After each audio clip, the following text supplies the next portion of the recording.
IT job కోసం చూస్తున్నారా? ఐటీలో కెరియర్ బిల్డ్ చూసుకోవాలనుకుంటున్నారా? అయితే సమాధానం కోడింగ్ ట్యూటర్. కరీంనగర్ మేయర్ పీఠం ఎవరికి అంటే బీజేపీ కైవసం చేసుకుంటుందా లేకపోతే కాంగ్రెస్ కైవసం చేసుకుంటుందా అనేది ఇంకా ఉత్కంఠ కొనసాగుతోంది. ఎందుకంటే ఇప్పటి వరకు కూడా మేయర్ ఎన్నికపై కాంగ్రెస్ చాలా సైలెంట్గా ఉంది. కోరం లేకపోతే గనక మేయర్ ఎన్నిక వాయిదా పడే అవకాశం కూడా కనిపిస్తోంది. కోరం సభ్యులు అంటే కనీసం 35 మంది సభ్యులు ఖచ్చితంగా ఉండాలి. కోరం సభ్యుల సంఖ్య ఒకవేళ లేకపోతే మాత్రం కరీంనగర్ ఎన్నిక వాయిదా పడే అవకాశం ఉంది. యాక్చువల్లీ మున్సిపల్ కార్పొరేషన్ మేయర్ ఎన్నికల్లో ఇక్కడ అంటే సీన్ మారుతూ వెళ్తూ ఉంది. రాజకీయ పరిణామాల ప్రకారం అయితే కరీంనగర్ మేయర్ పీఠాన్ని బీజేపీ దక్కించుకోబోతోందని కనిపిస్తోంది. కానీ ఈ ఎన్నికల ప్రక్రియలో ప్రధాన ప్రతిపక్షం బీఆర్ఎస్ ఉంది కాబట్టి బీఆర్ఎస్ ఇప్పుడు ఓటింగ్కు దూరంగా ఉండాలని నిర్ణయం తీసుకోవడం సంచలనం క్రియేట్ చేస్తోంది. ఇప్పుడు బీజేపీకి లైన్ క్లియర్ అయినట్టుగా స్పష్టంగా తెలుస్తోంది. మొత్తంగా ఇక్కడ 66 డివిజన్లు ఉన్నాయి. కరీంనగర్ కార్పొరేషన్లో ఎక్స్ అఫీషియో సభ్యులతో కలిపి మొత్తం ఓట్ల సంఖ్య ఇప్పుడు 69కి చేరుకుంది. అయితే బీఆర్ఎస్ సభ్యులు ఓటింగ్కు హాజరు కాకపోతే సభలో ఓటు వేసే సభ్యుల సంఖ్య 59కి పడిపోతుంది.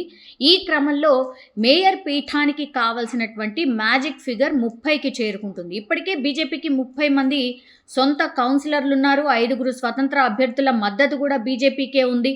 దీంతో బీజేపీ బలం ఇప్పుడు 34కి చేరుకుంది. ఆ పార్టీ మేయర్ పీఠాన్ని సునాయాసంగా దక్కించుకునే అవకాశం అయితే ఉంది అనేటువంటిది మనకి ఇప్పటివరకు అయితే ఉన్నటువంటి లెక్కల ప్రకారం అయితే తెలుస్తోంది. కానీ లాస్ట్ మూమెంట్లో ఏదైనా జరగవచ్చు అనే సంశయంలో కూడా ప్రస్తుతం బీజేపీ కనిపిస్తోంది. ఎందుకంటే కేంద్ర మంత్రి బండి సంజయ్ పర్యవేక్షణలో ఇప్పుడు బీజేపీ వ్యూహాత్మకంగా అడుగులు వేసి ఎవరైతే ఇండిపెండెంట్లు ఉన్నారో ఆ ఇండిపెండెంట్లను తమ వైపు తిప్పుకోవడంలో ఇప్పటి వరకైతే సఫలమైనట్టుగా మనకు కనిపిస్తోంది. కాంగ్రెస్ పార్టీకి కేవలం 14 స్థానాలు మాత్రమే ఉన్నాయి. ఆ పార్టీ రేసులో పూర్తిగా వెనకబడిపోయింది. బీఆర్ఎస్ పార్టీ 9 మంది సభ్యులతో ఎవరికి కూడా మేము ఓటేయం, మేము పార్టిసిపేట్ కూడా చేయం అనేటువంటిది వాళ్ళు నిర్ణయం తీసుకున్నారు. కాబట్టి ఇక బీజేపీకి ఈ పరిణామం పూర్తిగా కలిసి వచ్చినట్టుగా చెప్తూ ఉన్నారు. కరీంనగర్ కార్పొరేషన్ చరిత్రలోనే తొలిసారిగా ఇప్పుడు బీజేపీ పగ్గాలు చేపట్టబోతోంది.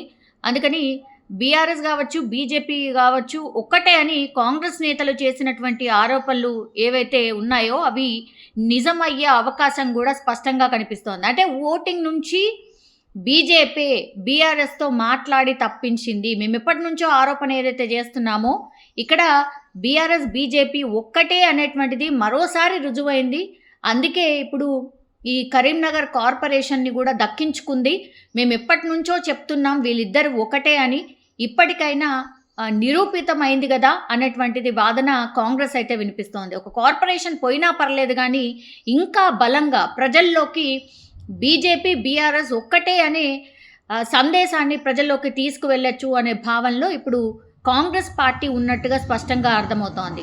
మొన్న కరీంనగర్ బీజేపీదే అనేటువంటిది ఎప్పటి నుంచి అయితే ఈ లెక్కల ప్రకారం తేలిందో అప్పటి నుంచి కూడా తమ బలాన్ని ఇంకా పెంచుకునే ప్రయత్నం అటు బీజేపీ చేసింది. కరీంనగర్ కార్పొరేషన్ని మనమే దక్కించుకుందాము అనే ప్రయత్నం కూడా ఇంకోవైపు కాంగ్రెస్ కూడా చేసింది. కానీ కాంగ్రెస్ కొంత అడుగు వెనక్కి వేసింది. ఎందుకంటే ఇక్కడ అసలు బీఆర్ఎస్ స్టాండ్ ఏముంటుంది అని వేచి చూసింది.